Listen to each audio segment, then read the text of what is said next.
Tonight on this Easter Sunday, we're going to take you to a place outside our world. It's not Mars or Venus, but it might as well be.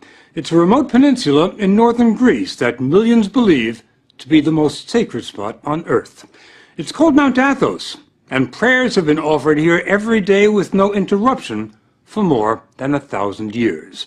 It was set aside by ancient emperors to be the spiritual capital of Orthodox Christianity, and has probably changed less over the centuries than any other inhabited place on the planet.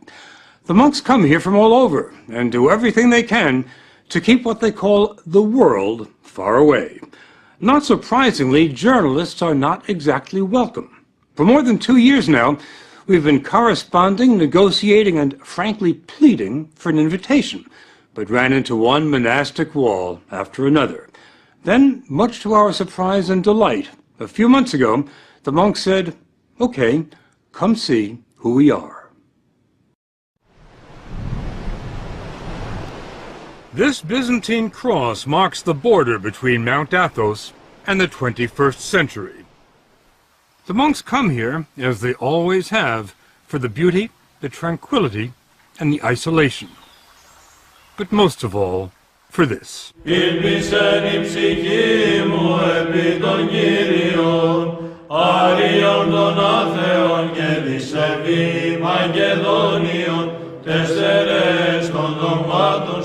Father Yakovos is one of the few Americans on the mountain.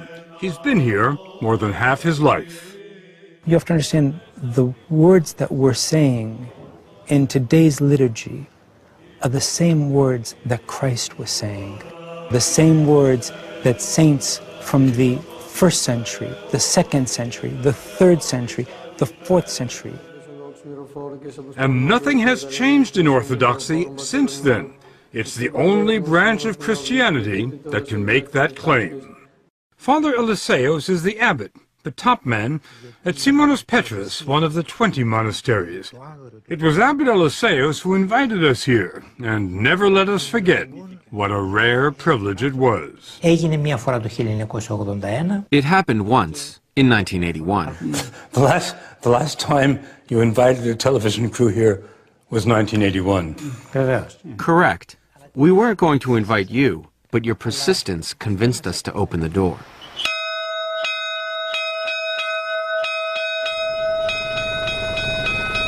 The door he opened revealed the wonder that is Simonos Petros, which fits like a crown on top of a rock 800 feet above the Aegean. It was built in the 14th century, and the monks will tell you it must be considered a miracle that it hasn't fallen into the sea.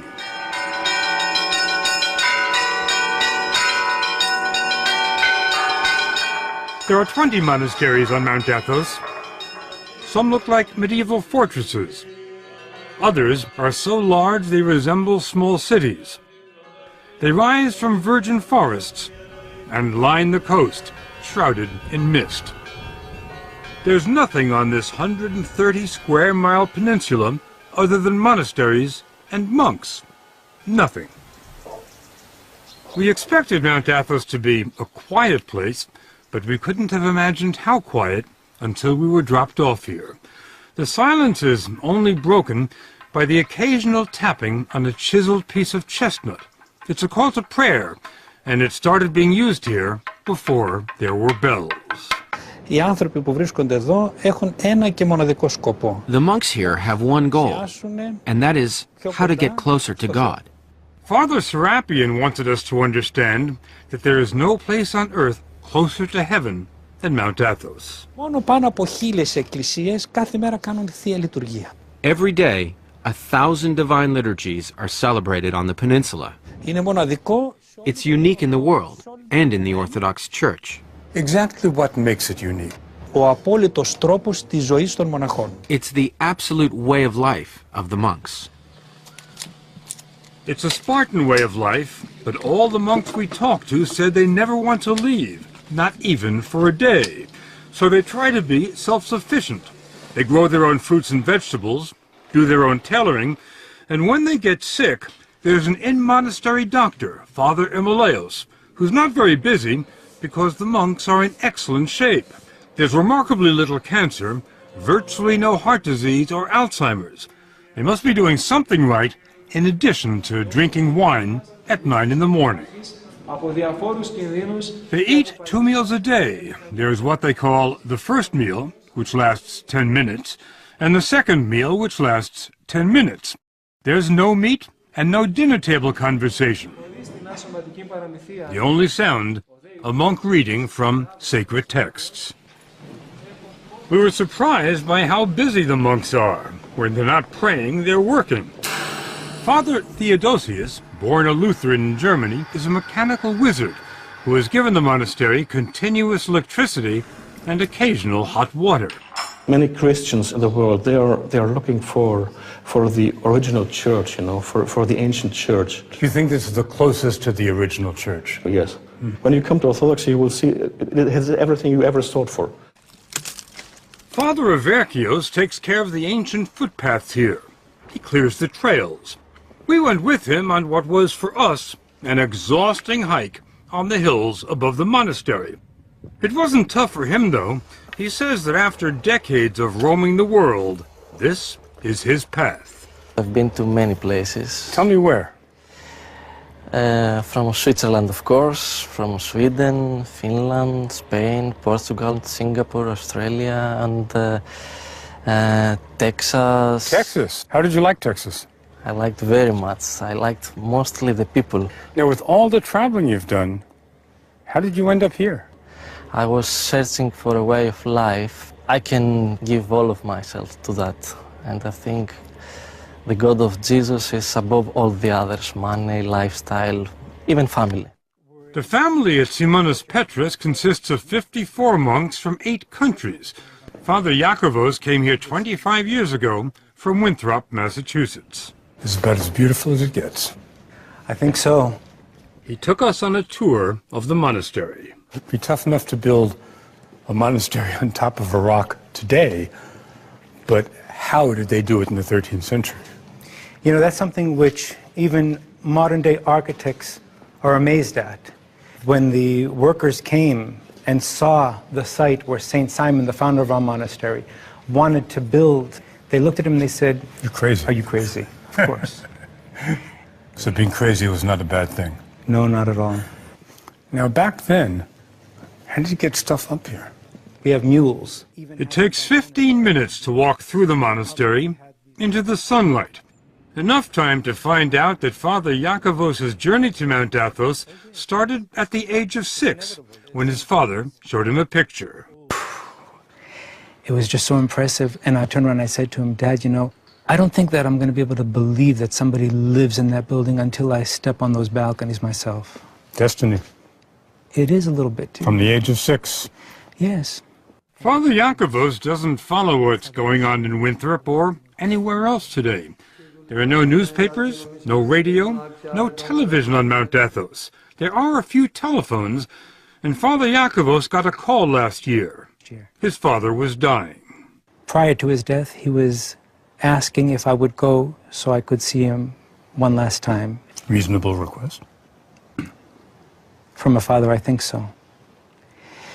My response was negative, though. You didn't go? I didn't go. I didn't go because of the fact that monastics do not go to funerals of their relatives or their friends. They remain here at the monastery. When your father asked you to come see him one last time, and you said no, was there any feeling of, I'm letting my father down? Not at all. I know that we're going to see each other in paradise one day. The whole idea at Mount Athos is not only to isolate oneself from the outside world, but to let go of all memories of one's past life. The purpose of your being here, as I understand it, is prayer without distraction. I'm not being distracted now. Why are you laughing? First, tell me why you're laughing. Why am I laughing? Because St. Paul says we're to pray unceasingly. What's funny about that? That's not what's funny about it. What's funny is how you think I can stop praying. You're praying every minute of the day. Even right now when we're talking. Really? Of course. You don't see Father Yakovos praying while he's talking. But look at these other monks. Their lips never stop moving, not for a second. They just keep reciting the Jesus prayer day and night. Lord Jesus, have mercy on me. It becomes like breathing. Some monks say they can pray when they sleep, and they get no more than 3 hours sleep a night. But Mount Athos gets more applicants than it can handle. It's harder to get into than Harvard. The man comes as a novice, he's free to leave if he doesn't like it, and the monks can tell him to leave if they don't like him. When a novice arrives here, can you tell whether he's going to make it or not? Can you tell whether he's going to qualify to be a monk? Όχι παραπάνω από ελάχιστο χρόνο το καταλαβαίνουμε. After a while, it becomes pretty obvious whether or not someone is cut out for it, which is why we have a trial period, which can last up to 3 years. I bet you know a lot sooner than 3 years. Athos. Certainly. Once he's accepted into the community, it's a lifetime commitment. And life never changes here. Never.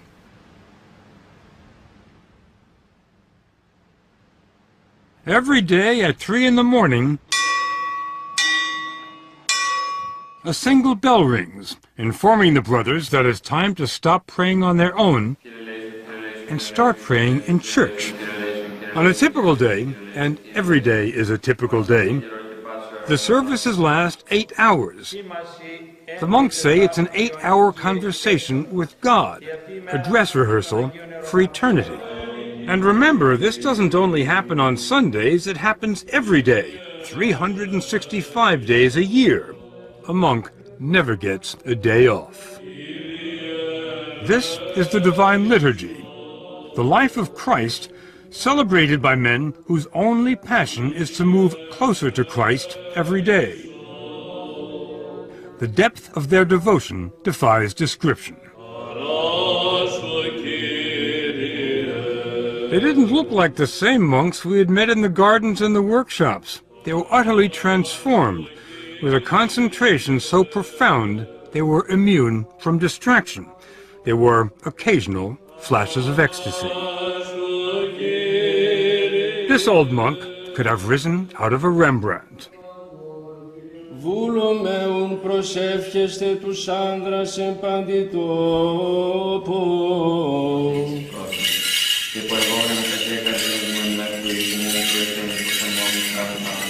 There are no musical instruments in the church, just chanting. Chanting without end.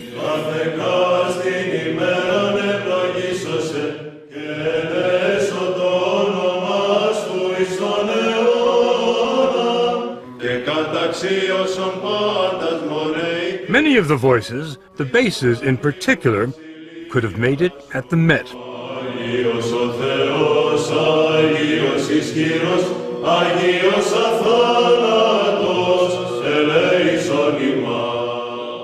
We didn't understand the words. We didn't really have to. This phrase we knew.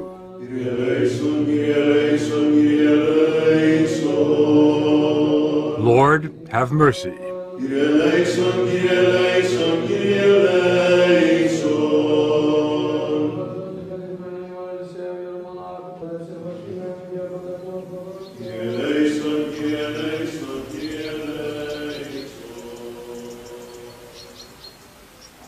The most miraculous thing about Mount Athos, when we return.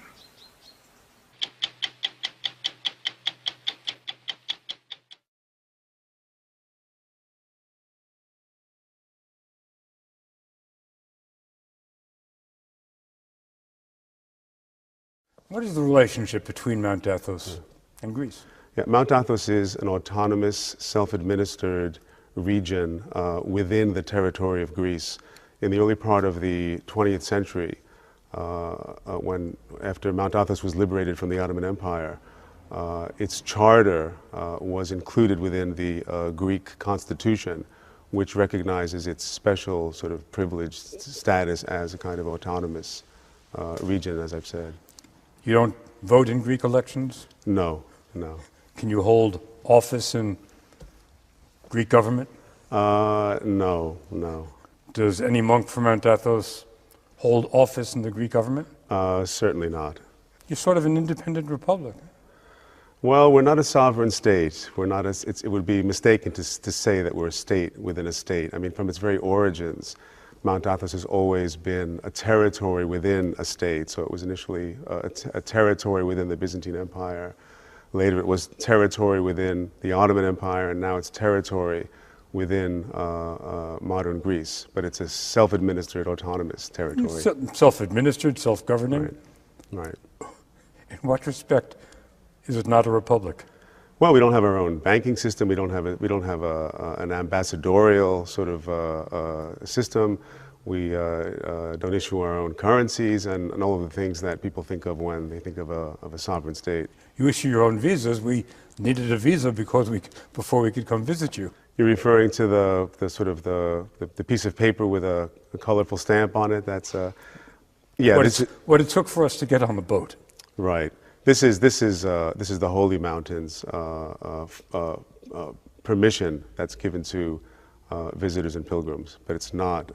It doesn't have the kind of status that it's not. We don't stamp your passport, in other words. Right. In that respect, you are, or in several respects, you're different from the Vatican.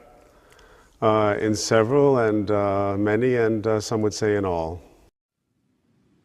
The most miraculous thing about Mount Athos may simply be the fact that it's still there. Over the centuries, it's been invaded by Crusaders, Ottomans, mercenaries, pirates, and Franks. The Nazis had their eyes on it too.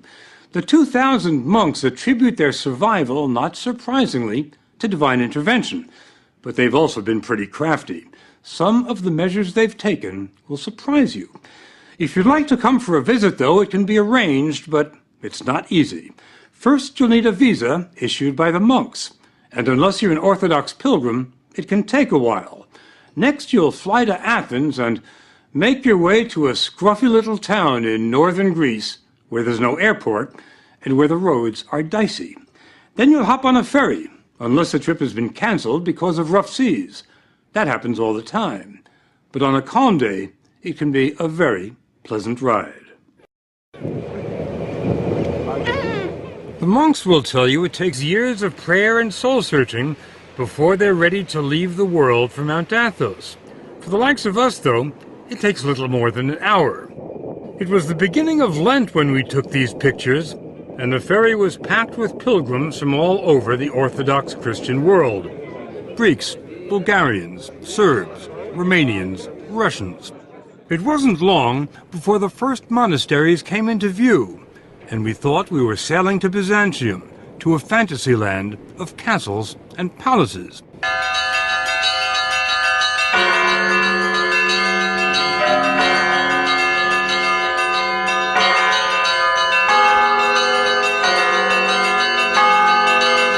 We were headed for Vatopedi, one of the oldest and largest monasteries on Mount Athos. It had the feel of a medieval city.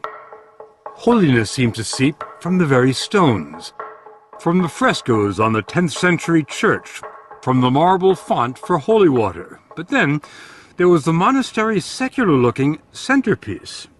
There's nothing remarkable about the clock tower at the Vatopedi Monastery, except for one thing. Check out the time. It's just about 8:30. Now, my watch reads 2:30. That's a 6-hour difference, and there's nothing wrong with their clock or with my watch. It's because the monks on Mount Athos keep Byzantine time. The day starts at sunset, not at midnight.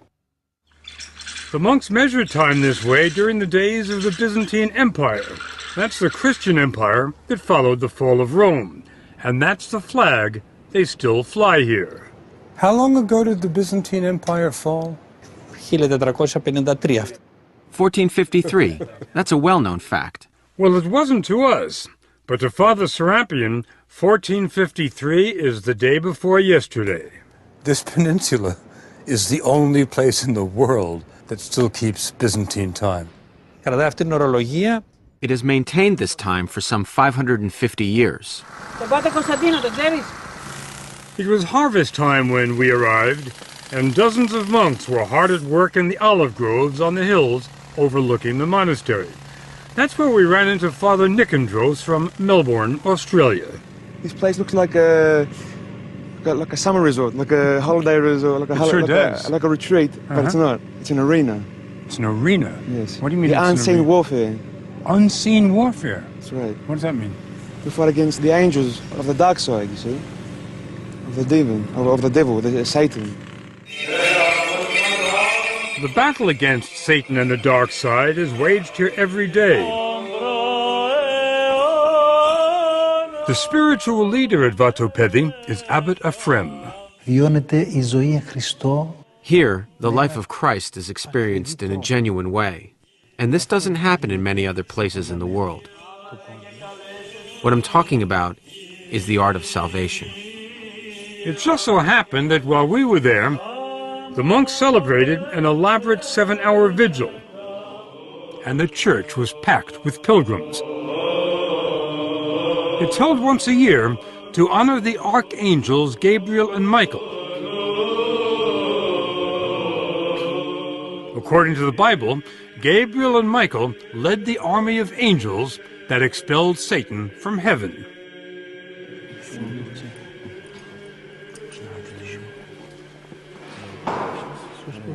The church's relics are brought out every day, and pilgrims ask for the blessing of the saints. The most sacred relic on the entire peninsula is in this case, fabric said to be part of a garment worn by the Virgin Mary. The irony is that while the Mother of God is revered here, no other woman is permitted to even set foot on Mount Athos. It's been like that for 1,000 years.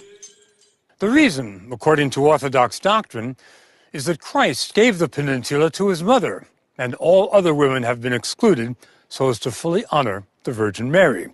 It's also been said that in the days before the ban, when women did come here, the monks became distracted and couldn't devote themselves entirely to prayer. They say it's been a lot easier since the last lady left. Keeping women out certainly wasn't much of a problem 300-400 years ago. Do you feel that's becoming problematic today? I don't think so, because the monastery itself and all the land around it is our property. And if we don't want women coming onto our property, we have every right to do that. Mount Athos may be the last all-male bastion in the world, and Father Arsenio says it has to stay that way. Here we are concerned solely with purity and our elevation to eternity. If women are permitted, they'd bring their families and their children. This place would become a tourist attraction and no longer a place of silence. If we wanted to experience profound silence, we're advised to go to Stavronikita. It's the smallest monastery on the Holy Mountain, but it has some of the most remarkable treasures. You stay in the silence just by walking in. There's no electricity here, so the icons and mosaics are illuminated only by shafts of sunlight and a few candles. St. Nicholas, the patron saint, John the Baptist, and the Virgin Mary.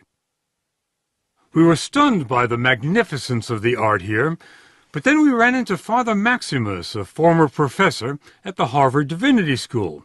He told us what we were seeing cannot be described as art. They're devotional objects, and they're part of the living liturgical life of the church. So we don't have any art, and we're not a museum. I mean, to put it starkly. Whatever you call it, it's priceless. That's why the monasteries have been invaded and plundered so many times over the centuries. The monks' most recent brush with history happened only 70 years ago. The Nazis were coming their way.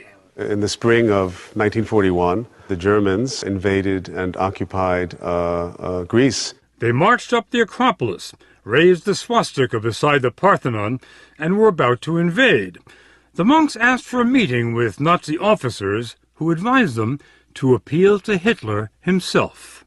And the monks wrote a letter to Hitler. A letter was written, and in the letter the monks identified themselves. They said, "This is who we are." And they asked Hitler to place the holy mountain under his personal protection. What kind of response did you get? Well, it seems that Hitler liked the idea and accepted the invitation to become the personal protector of the holy mountain. Well, let me just get that straight. Hitler, the personal protector of the holy mountain. That's right. That's right. Hitler did send a team of German academics to Mount Athos. They took 1,800 pictures of the mountain's treasures, and it wasn't because they enjoyed photography. Hitler wanted the monastery's riches in Berlin. The professors were sent as an advance team to catalog the treasures of the holy mountains so that a selection of things could be made to be removed. Didn't happen, did it? No, it didn't. Not a single thing was taken.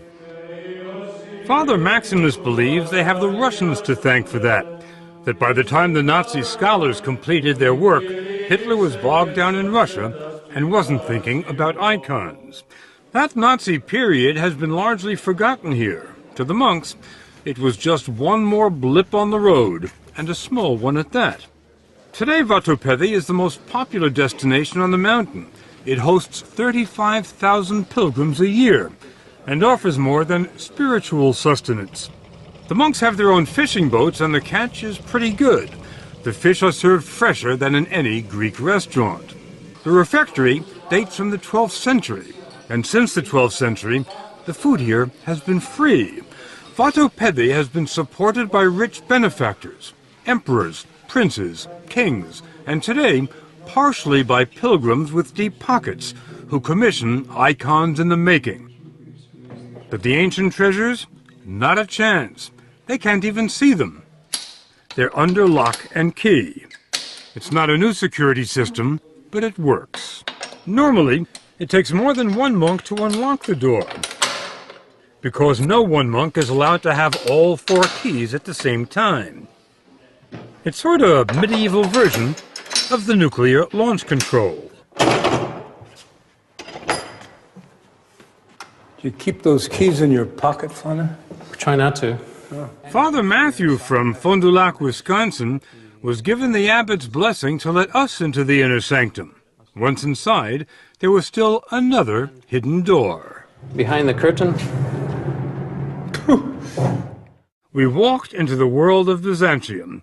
It was hard to imagine that everything here was at least 600 years old, because the brilliance had not faded.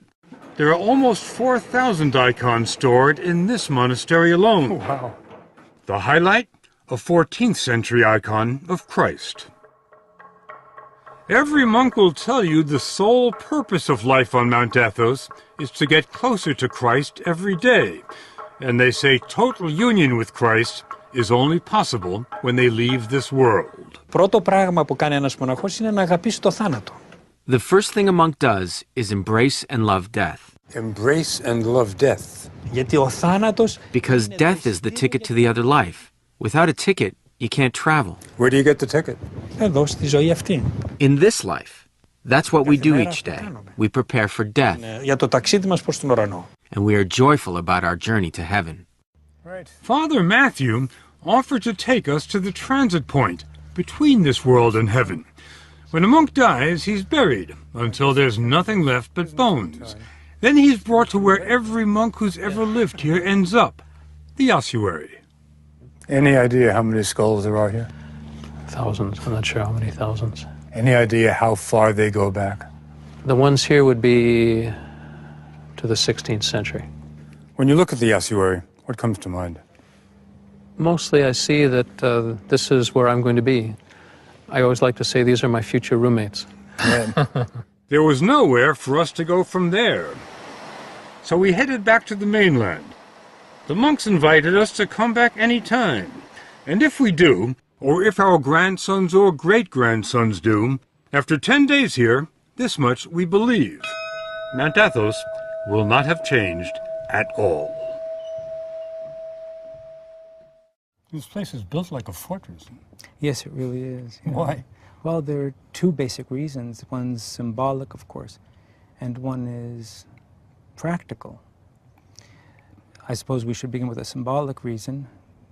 It's because of the fact that Monasteries are fortresses. They're bastions of the Orthodox faith. Does everyone on the other side of these waters live in sin? Of course not.